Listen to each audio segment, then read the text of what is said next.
नमस्कार, बहुत स्वागत है आपका खबर असरदार में। मैं हूं आपके साथ अंशिका पाठक और मैं हूं आपके साथ प्रशांत कटारे। और सबसे पहले बात करेंगे महाराष्ट्र की सियासत की। महाराष्ट्र में क्या मुख्यमंत्री पद को लेकर चल रही तमाम अटकलों पर विराम लग गया है? क्या यह तय हो गया है कि महाराष्ट्र का अगला मुख्यमंत्री बीजेपी का होगा? एकनाथ शिंदे के एक बयान के बाद तो यही लग रहा है। शिंदे ने कुर्सी छोड़ने के संकेत भी दे दिए हैं और कहा है कि मुख्यमंत्री पद के लिए बीजेपी आलाकमान जो भी फैसला लेगा उसका शिवसेना पूरा समर्थन करेगी।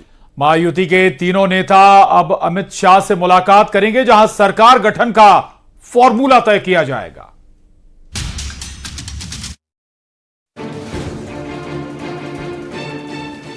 भारतीय जनता पार्टी के वरिष्ठ नेता जो निर्णय लेंगे मुख्यमंत्री पद के बारे में, जो उनका कैंडिडेट होगा उसको हमारा शिवसेना का पूरी तरह समर्थन है।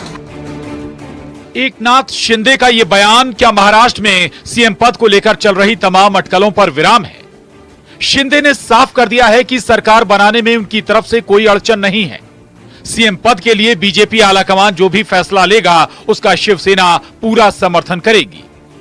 बीजेपी का सीएम उन्हें मंजूर है। सरकार गठन और सीएम की कुर्सी पर शिंदे ने और क्या कहा, आइए सुनते हैं।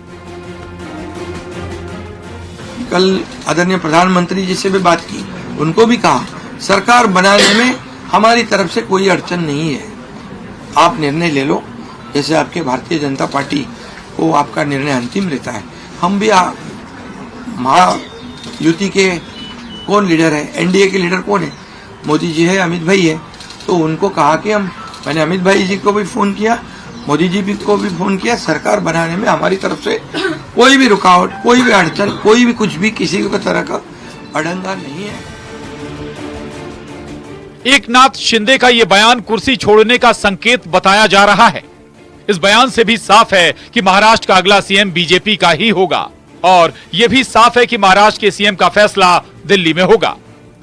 कल महायुति के तीनों नेता दिल्ली पहुंच रहे हैं, जहां उनकी मुलाकात अमित शाह से होगी। यह बैठक काफी अहम है। कहा जा रहा है कि इस बैठक में सरकार गठन का फॉर्मूला तय होगा और सीएम के नाम पर भी मोहर लगेगी। देवेंद्र फडणवीस का कहना है कि तीनों पार्टियां मिलकर सीएम पर फैसला लेंगे। लवकरच आपल्याला उत्तर मिळेल। तिन्ही पक्ष मिळून आमचे जे शेट्टी आहेत त्यांच्याशी चर्चा सगळ्यांची चाललेली आहे आणि लवकरच याचं उत्तर आपल्याला मिळेल।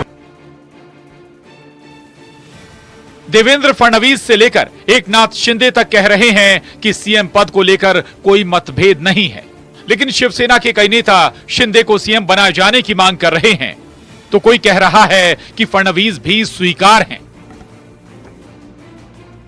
अभी तक सीएम पद की जो दावेदारी एकनाथ शिंदे साहब की है, देवेंद्र जी की है, तो इनके बारे में कोई भी आज तक उनको सिग्नल किसी ने ऊपर से भी ना दिया गया है, ना इनकी पांचों की एक साथ कहीं मीटिंग हुई। इसलिए अभी वेट एंड वॉच की भूमिका में देवेंद्र जी भी थे और एकनाथ शिंदे साहब भी हैं। महायुति के नेता लोग जो डिसीजन लेंगे वो हमें एक्सेप्ट रहेगा। तो अगर डिसीजन ये होता है कि फडणवीस जी सीएम बने, एकनाथ शिंदे जी डिप्टी सीएम बने, तो माना जाएगा? तो देवेंद्र फडणवीस जी सीएम बने और कोई सीएम बने, हमें कुछ भी प्रॉब्लम नहीं है। हमारे नेतागण हैं वो, उनका हम लोग रिस्पेक्ट रखते हैं। जो महायुति के नेता लोग निर्णय लेंगे वो हमें मंजूर है और शिंदे साहब को भी मंजूर रहेगा। महायुति में बीजेपी सबसे बड़ी पार्टी है, ऐसे में सीएम पद पर बीजेपी का दावा भी बड़ा है। अगर महाराष्ट्र में बीजेपी का सीएम बनता है तो वो कौन होगा, देवेंद्र फडणवीस या कोई और? महाराष्ट्र बीजेपी के तमाम नेता फडणवीस को सीएम बनाए जाने की मांग कर रहे हैं और फिलहाल वहीं इस पद के सबसे बड़े दावेदार भी नजर आ रहे हैं। सवाल यह भी है कि अगर फडणवीस सीएम बनते हैं तो एकनाथ शिंदे क्या करेंगे?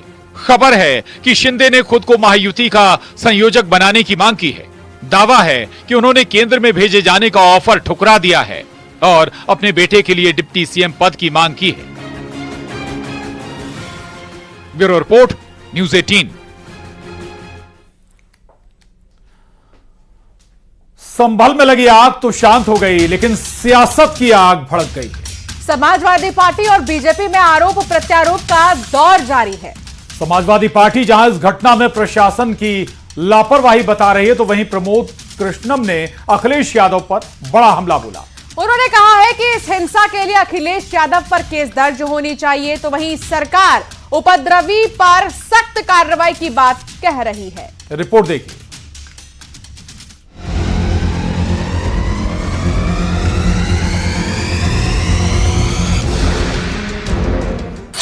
संभल में हिंसा की आग तो बुझ गई है, लेकिन सियासत अभी तक सुलग रही है।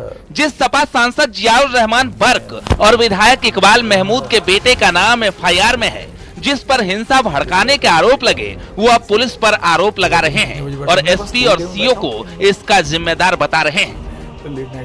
जी अल्लाह करम में संभल में स्थिति शांतिपूर्ण है और पहले भी सुकून था, लेकिन सिर्फ इसको पूरी योजना के तहत इसमें वहाँ पर स्थिति खराब करी गई है और इसके लिए पूरी तरह से पुलिस प्रशासन जिम्मेदार है। कोई ना हिंदू मुस्लिम में नहीं है, ना ये पुलिस से है। पुलिस से कौन लड़ सकता है? पुलिस से कोई लड़ सकता है? कोई नहीं लड़ सकता। पुलिस से लड़ोगे, पुलिस से लड़ोगे, तो उसके बाद में फौज है, वहां तक लड़ लेंगे। इस घटना के लिए अखिलेश यादव भी प्रशासन को जिम्मेदार ठहरा चुके हैं, लेकिन पूर्व कांग्रेस नेता और कल्कीधाम पीठाधीश्वर प्रमोद कृष्णम का आरोप है कि अखिलेश यादव पहले पत्थर फेंकवाते हैं, फिर घड़ियाली आंसू बहाते हैं। उन्होंने यहां तक कहा कि संभल हिंसा का केस अखिलेश यादव पर दर्ज होना चाहिए। और अखिलेश यादव जी पहले पत्थर फेंकवाते हैं, दंगा भड़कवाते हैं, भीड़ को उकसाते हैं, फिर डेलीगेशन भिजवाते हैं, घड़ियाली आंसू बहाते हैं। अखिलेश यादव जी को केस दर्ज तो अखिलेश जी के खिलाफ होना चाहिए। ये उधारी संतों के बारे में हमें कुछ नहीं कहना है, लेकिन अगर प्रशासन कार्रवाई कर रहा है और सरकार जिस तरीके का रवैया अपना रही है, केवल अपनी नाकामी छिपा रही है। हालांकि संभल हिंसा पर अब एक्शन तेज हो चुका है। घटना से जुड़ी रिपोर्ट सरकार को सौंप दी गई है। अब सरकार ने उपद्रवियों के पोस्टर लगाने के आदेश दिए हैं, साथ ही पत्थरबाजों से नुकसान की पाई भरपाई और फरार उपद्रवियों पर इनाम घोषणा कर उसे पकड़ने के आदेश भी जारी किए गए हैं। निष्पक्ष जांच के निर्देश शासन स्तर से दिए गए हैं और इसमें जो भी दोषी पाया जाएगा उसके खिलाफ कड़ी कार्रवाई होगी। उत्तर प्रदेश में हम लाइन ऑर्डर को मेंटेन करेंगे। कोई भी कानून को अपने हाथ में लेगा तो उसको बख्शा नहीं जाएगा और किसी निर्दोष के साथ कोई कार्रवाई नहीं होगी। ये प्रशिक्षित लोग थे जो हर जगह हंगामा खड़ा करके सरकार को बदनाम करने के लिए सामने आते हैं। दूध का दूध, पानी का पानी आ रहा है। अभी पुलिस ने फुटेज दिए हैं। जो लोग हाथों से गोली चला रहे हैं बचेंगे कोई नहीं। जो लोग पत्थर फेंक रहे हैं दंड के अपराधी हैं। लोकतंत्र में हिंसा का कोई स्थान नहीं है। संभल में पथराव के पीछे पुलिस ने भी गुटों का जिक्र किया था, तो यूपी के मंत्री ने इस हिंसा को तुर्क बनाम पठान की लड़ाई बता दी, जिसके बाद सियासत और तेज हो गई। समाजवादी पार्टी का कहना है कि बीजेपी कहानी बनाने में एक्सपर्ट है। जैसा इन लोगों को बताया जाता है कि ऐसे बोलिए, वो बोल देते हैं कि किसी तरह से मामले को रफा दफा किया जाए, लोगों को गुमराह किया जाए, तो यही ये लोग कर रहे हैं। इसमें ये लोग एक्सपर्ट हैं। जिला जो पुलिस है उसने जानबूझकर इस स्थिति को किया और उनका कहानी गढ़ने में वो माहिर हैं। पुलिस ने मारा और सीधे गोली चलाई पुलिस ने।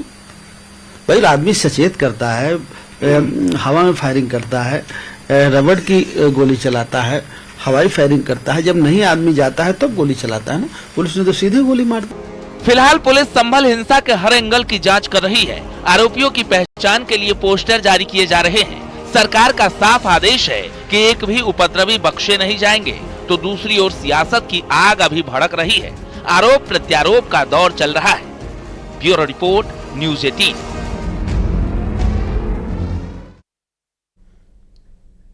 वक्फ संशोधन बिल पर छिड़ा घमासान थमने का नाम नहीं ले रहा है। सड़क से लेकर संसद तक वक्फ पर बवाल है।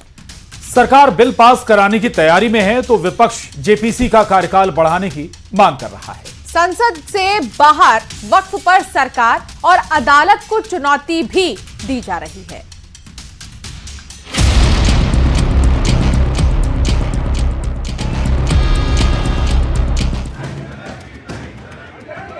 वक्फ संशोधन बिल को लेकर सड़क से लेकर संसद तक हंगामा जारी है। मामले में गठित जेपीसी को अपनी रिपोर्ट देने के लिए सिर्फ 2 दिन का वक्त बचा है और चेयरमैन जगदम्बिका पाल ने साफ कर दिया है कि वो 29 नवंबर को अपनी रिपोर्ट सौंप देंगे। लेकिन विपक्ष जेपीसी का कार्यकाल बढ़ाने की मांग पर अड़ा है और लोकसभा अध्यक्ष से मुलाकात के बाद उसे उम्मीद है कि तारीख और बढ़ेगी।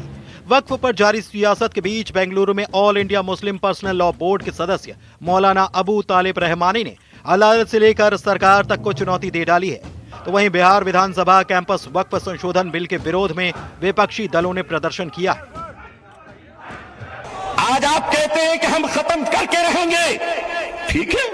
अगर लोकतंत्र पे शक्ति तंत्र का अहंकार चलेगा तो मैं भी अपने बुजुर्गों की जूतियों में बैठकर कह देना चाहता हूं कि हजरत, अब हम अदालत के दरवाजों पे भीख नहीं मांगेंगे। अब ये कह देंगे कि अगर संसद तुम्हारी है तो सड़क हमारी है। संसद का शीतकालीन सत्र चल रहा है और कहा जा रहा है कि सरकार इसी सत्र में बिल को पास करने की तैयारी में है, जबकि विपक्ष इसे किसी भी हालत में रोकने पर आमादा है। वक्फ पर प्रधानमंत्री भी अपनी सरकार के इरादे स्पष्ट कर चुके हैं कि संविधान में वक्फ कानून के लिए कोई जगह नहीं है।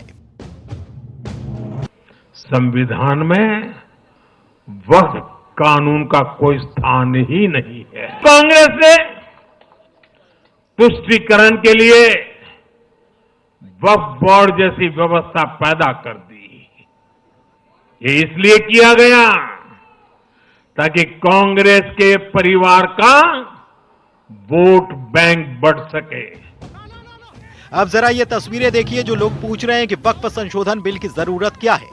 एटा की तस्वीरें ये उनके लिए जवाब है, जहां एक शख्स अपनी जमीन पर बाउंड्री करवा रहा था, तभी सैकड़ों की संख्या में वहां पर भीड़ पहुंच गई। भीड़ में शामिल लोग इस जमीन को वक्फ की जमीन बताने लगे और बाउंड्री बनाने का विरोध शुरू कर दिया गया। जब जमीन मालिक ने इसका विरोध किया तो भीड़ ने मारपीट शुरू कर दी और जान बचाकर भाग रहे लोगों पर पत्थरबाजी भी की गई। लाठी डंडे और हथौड़ों के साथ भीड़ में शामिल लोगों ने बाउंड्री वॉल को भी तोड़ दिया। पुलिस ने 150 लोगों को मामले में आरोपी बनाया और उपद्रवियों की तलाश जारी है। वाराणसी में करीब 115 साल पुराने उदय प्रताप कॉलेज पर लखनऊ वक्फ बोर्ड ने दावा ठोक दिया है। उदय प्रताप कॉलेज, जिसे यूपी कॉलेज के नाम से जाना जाता है, वाराणसी के सबसे नामी कॉलेज में से एक ये कॉलेज है। इस कॉलेज का कैंपस करीब 500 एकड़ में फैला है। 2018 में वक्फ बोर्ड ने इस जमीन पर अपना दावा ठोक दिया था और कॉलेज से जवाब मांगा गया था। कॉलेज ने जवाब भी दे दिया, लेकिन अब एक बार फिर से वक्फ से जुड़े लोगों ने चोरी छिपे यहाँ निर्माण काम शुरू करने की कोशिश की, जिसके बाद यहाँ पर तनाव बना हुआ है। कॉलेज के प्रिंसिपल ने इसकी शिकायत पुलिस से की है। मुख्य अभियुक्त रफीक था, जो कि एक बुरा टाइप का लगता है, उसकी जो है गिरफ्तारी हो चुकी। और रात में जो है सिक्योरिटी के मना करने पर भी जबरदस्ती ले जा रहे हैं, उसका संज्ञान हमने तत्काल लिया और थाना अध्यक्ष शिवपुर वाराणसी को इससे अवगत कराया। वक्फ संशोधन बिल पर संग्राम जारी है। विपक्षी सांसदों ने जेपीसी पर उनकी बात नहीं सुनने के आरोप लगाए और जेपीसी का कार्यकाल बढ़ाने की मांग की, लेकिन मोदी सरकार बिल पास कराने की पूरी तैयारी में नजर आ रही है। Bureau report, news 18। और अजमेर दरगाह एक बार फिर सुर्खियों में।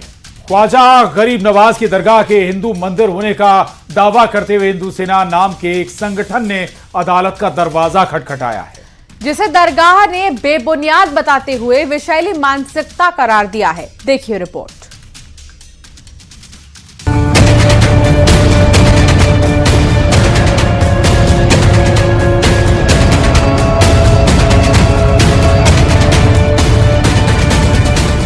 अजमेर की ख्वाजा मोइनुद्दीन चिश्ती की दरगाह को शिव मंदिर बताने वाली याचिका को निचली अदालत ने स्वीकार कर लिया है।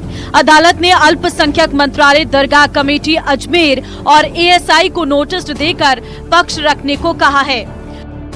कोर्ट ने स्वीकार किया है और लंबी बहस कल और आज 3-4 बार बहस लंबी हुई। माननीय जज साहब ने सारे तथ्य सोचे हैं, समझे हैं, कानून के अनुसार ही याचिका स्वीकार की है और नोटिस जारी किया है। अपने दावे के पक्ष में हिंदू सेना ने देश के प्रसिद्ध शिक्षाविद, राजनेता और समाज सुधारक हरविलास शारदा की किताब को उद्धृत किया था। ऐसा हमने तो जो साक्ष्य दिए हैं वो सारे ही आधार हैं। अब माननीय जज साहब ने हमारे सारे आधार माने, कोई एक आधार माना है, लेकिन हमने जितने भी साक्ष्य दिए हैं वो कानून के अनुसार दिए हैं। सभी साक्ष्य मान्य हैं और उन्होंने माने हैं, यानी कानून सम्मत है तो माने हैं, तो इसीलिए याचिका स्वीकार की है और माननीय जज साहब ने जो सभी पक्षों को नोटिस जारी किया है। हिंदू सेना अजमेर दरगाह को संकट मोचन महादेव मंदिर घोषित करने, पुरातत्व विभाग से वैज्ञानिक सर्वेक्षण कराने और दरगाह से अवैध कब्जा हटाने की मांग कर रही, जिस पर दरगाह कमेटी और AIMIM ने कड़ा एतराज व्यक्त किया है। हम इस तरीके की जो याचिकाएं लगाई जा रही हैं इसको राजनीति से प्रेरित बताते हैं और हमारा मानना यह है कि इस तरह की जो घटनाएं की जा रही हैं वो एक धर्म विशेष को टारगेट करने के लिए की जा रही हैं, उनकी आस्थाओं को टारगेट करने के लिए की जा रही हैं और आने वाले वक्त में अगर इसी तरह चलता रहा तो वो दिन भी दूर नहीं जब क्रिया की प्रतिक्रिया होकर इसी तरीके से याचिकाएं किसी दूसरे धार्मिक स्थलों के लिए भी लगेंगी और हो सकता है कि वहां पे दावे ये हो कि इनके नीचे कोई हमारा दूसरा धर्म स्थान है या कुछ भी है। देखिए, ख्वाजा मोइनुद्दीन चिश्ती रहमतुल्लाह अलैह की दरगाह जो है वो एक कम्युनल हार्मनी का, डाइवर्सिटी का और सांप्रदायिक सौहार्द और प्लूरलिज्म का प्रतीक है। यूनिटी एंड डाइवर्सिटी को प्रमोट करता है, लेकिन उसके साथ साथ अफगानिस्तान से लेकर इंडोनेशिया तक सब में बड़ा इस्लाम का मरकज भी है। इसकी करोड़ों अरबों अनुयायी हैं। तो ये कोई तमाशे वाली बात तो है नहीं कि ये रोज रोज का तमाशा होता रहता है। लेकिन ये चीजें देश हित में नहीं है, देश के हित में ये कतई तौर से नहीं है। हम देख रहे हैं क्या करना है, करेंगे और इंशाअल्लाह किसी की ये मुरादें पूरी नहीं होंगी कि यहाँ पे कुछ हो जाए। ये गरीब नवाज की दरगाह थी, है और इंशाअल्लाह रहेगी। पूर्व विधायक और बीजेपी प्रदेश प्रवक्ता रामलाल शर्मा कहते हैं कि अदालत के जारी किए गए नोटिस के बाद वास्तविकता सामने आएगी, लेकिन ये ऐतिहासिक तथ्य है कि हिंदू आस्था के केंद्रों को तोड़कर मस्जिदें और दरगाहें बनवाई गई। न्यायालय ने नोटिस जारी किए हैं, वास्तविकता सामने आएगी, लेकिन लाखों लोगों की आस्था के केंद्रों को मुगल शासनों के द्वारा तोड़ना ये अनुचित था और एक तरीके से शासन के तंत्र का ये दुरुपयोग था। गौरतलब है कि हिंदू सेना से पहले महाराणा प्रताप सेना के राष्ट्रीय अध्यक्ष राज्यवर्धन सिंह परमार ने दरगाह में हिंदू मंदिर होने का दावा किया था, जिसके बाद वीर हिंदू आर्मी ने भी ऐसा ही दावा किया था। न्यूज़ 18 राजस्थान के लिए अजमेर से अशोक सिंह भाटी की रिपोर्ट।